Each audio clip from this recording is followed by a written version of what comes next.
On a fateful day like any other in a small village in northern Nigeria, the sun hangs low on the horizon, casting long shadows over the dusty street as children play and families go about their daily routines. But little did they know that their peaceful existence was about to be shattered in the most horrifying way possible. On that fateful morning, armed militants stormed into the village, leaving destruction and death in their wake. The survivors were left traumatized, their lives forever scarred by the brutalities they had witnessed. This event marked the beginning of a dark era in northern Nigeria, one that would see the rise of terrorism that continues to haunt the region to this day. Welcome to another episode of A Very Nigerian Crime. Today, we delve into a topic that's as dark and mysterious as tragic. We take you on a journey through the rise of terrorism in northern Nigeria, a tale filled with sorrow, resilience, and an ongoing struggle for peace.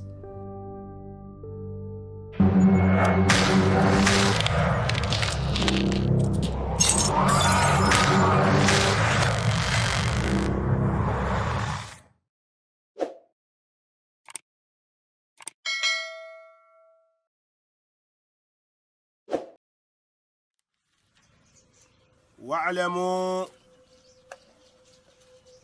يا كفار نيجيريا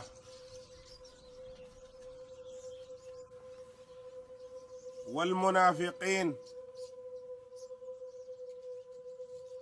واعلموا. Northern Nigeria is a region rich in history and culture. It has also been plagued by economic disparities, political instability, and religious tension. These factors have created a fertile ground for extremism to take root and thrive. The rise of terrorism in northern Nigeria can be traced back to various extremist groups, with Boko Haram being the most infamous. Their name, roughly translated, means Western education is forbidden. Their ideology is built upon a warped interpretation of Islam. Boko Haram emerged in the early 2000s, initially as a non-violent religious group.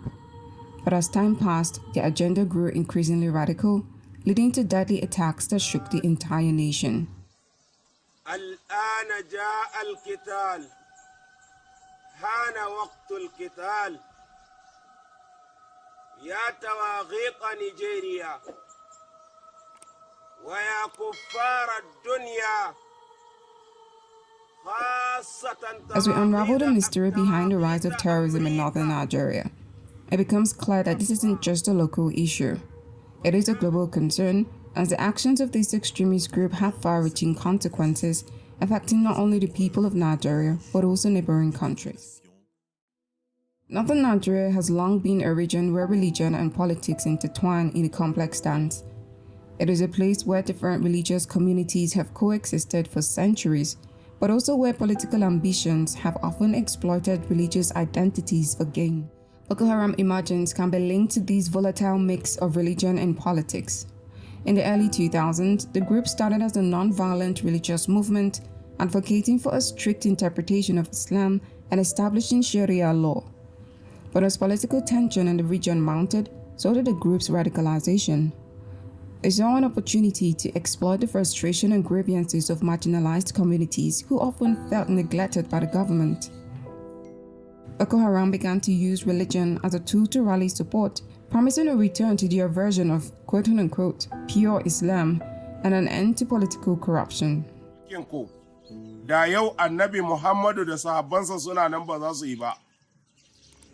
Kuma akai kuka tilasta wa mutane har da wani sarki, har da wani babba wanda yake ganin shi dattijo ne, da zai tuna da irin su Damagaram da sauran garuruwa waɗanda Usmanu bin Fodiyo ya yi dokokin Alkur'ani a cike, ba zai faɗi irin wannan magana ba. Yau ka zo kana bin François Hollande, yau ka zo kana doka kana karanta harshen 'yan Faransa.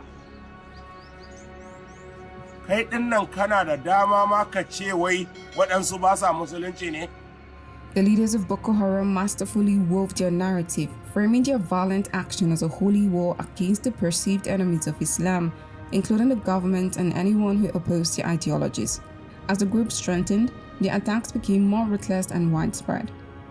It targeted religious institutions, government facilities, and innocent civilians. The people of northern Nigeria found themselves caught in a deadly crossfire as religion and politics continued to shape the landscape of terror. To fully grasp the extent of this exploitation, we must also examine how international factors played into the rise of Boko Haram. They received inspiration and support from global jihadist movements for fueling their radicalization.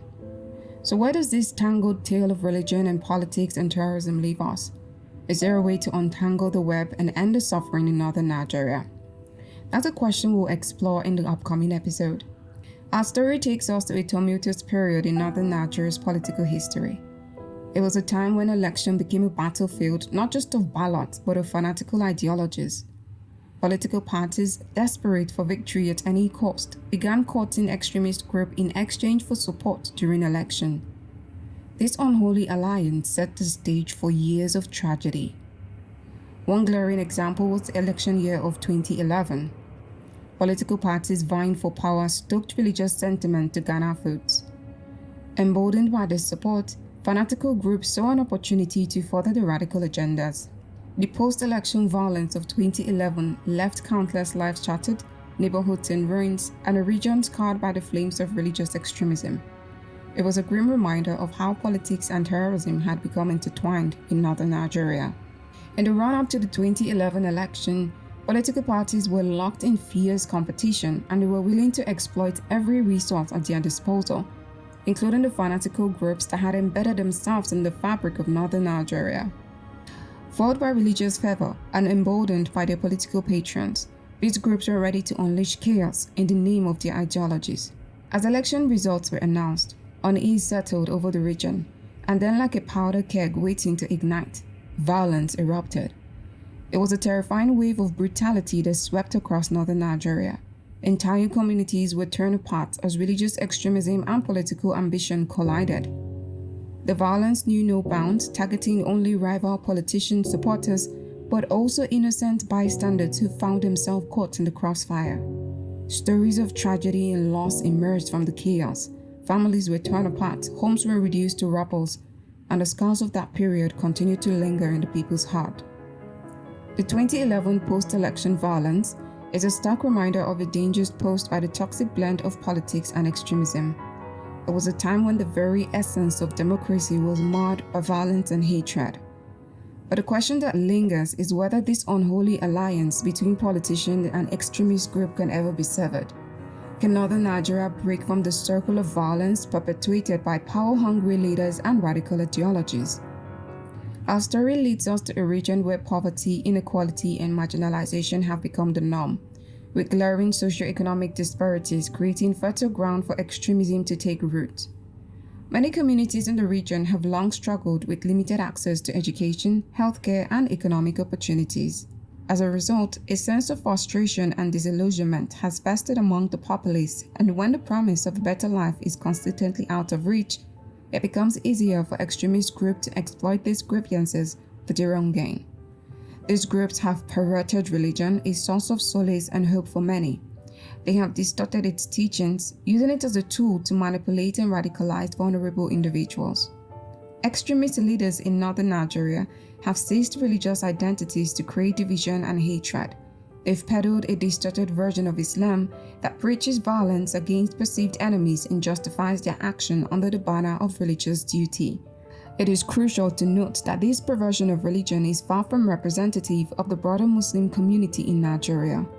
Most Muslims practice a peaceful and tolerant interpretation of Islam, emphasizing unity and compassion.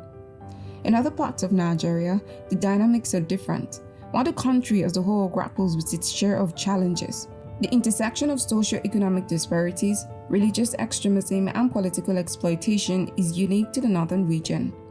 Religion tends to play a less central role in politics in the south and other parts of Nigeria, and socio-economic conditions are often more favorable.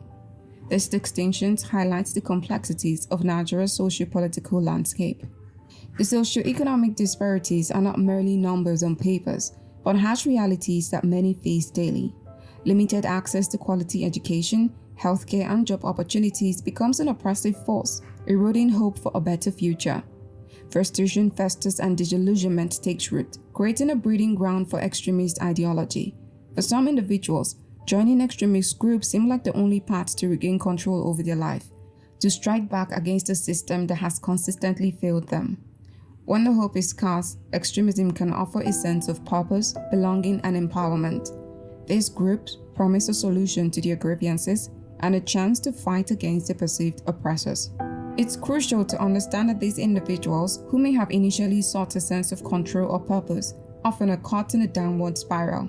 Once entangled in extremist network, they become instruments of violence and destruction, further perpetuating the circle of terror. However, it's essential to recognize that not all who are affected by socio-economic disparities in northern Nigeria turn to extremism. Many resilient individuals and communities work tirelessly to improve their circumstances peacefully, embracing education, entrepreneurship, and civic engagement. So where does this leave us? Can northern Nigeria, plagued by these deep-rooted problems, break free from the circle of extremism and violence? How can citizens regain control of their lives through constructive rather than destructive means? Feel free to share your thoughts in the comment section below. Until next time, dear listeners, stay informed, compassionate, and safe as we continue our journey through a very Nigerian crime. If you like videos like this, like, share, and subscribe. If you want to support us, you can also do so by sharing our videos or giving us a super thanks.